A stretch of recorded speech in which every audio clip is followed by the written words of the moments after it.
We could go on for many times the normal length of this section explaining exactly how Mercedes-AMG has tweaked and transformed the ordinary GT supersports car to turn it into the GTR.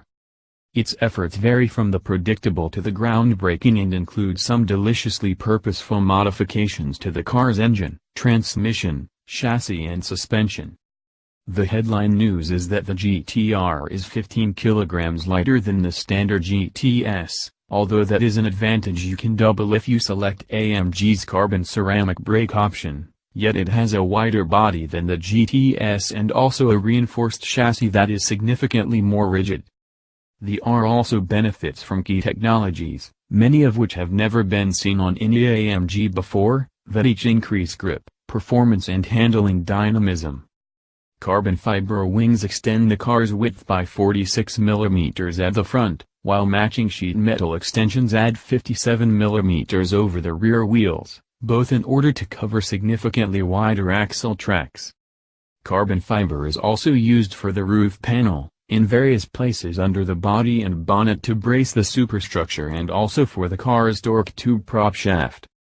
Suspension is via adjustable coilovers and adaptive dampers. A thicker anti-roll bar than the standard GT gets features at the rear, where uniball mountings are also adopted in place of normal bushings for enhanced handling precision and control feedback. Forged aluminum is used for the car's wishbones, hub carriers and steering knuckles, all to reduce unsprung mass. The 4.0-liter twin-turbocharged V8 engine from the GTS gets new compressors, wastegates and exhaust ports, as well as an altered compression ratio and a tweaked ECU, to produce 577 bhp and 516 pounds-foot. The engine drives the car's rear wheels, through that lighter, stiffer prop shaft, via a transaxle gearbox with a shorter final drive, a longer first gear and a shorter seventh gear than those used by the GTS.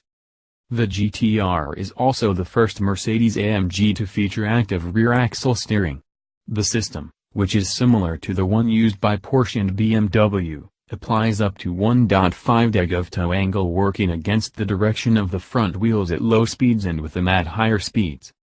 The driving position is good, as is the passenger's. The windscreen looms small while the nose of the car disappears into the yonder, but visibility is generally fine. You can sit genuinely low if you want to, although don't need to. The steering wheel manually adjusts willingly and is backed by neat, glossy paddles that turn with the wheel. There's also a slathering of Alcantara on it, a minimal flattening out around and a colored telltale so you know when it's pointing at noon.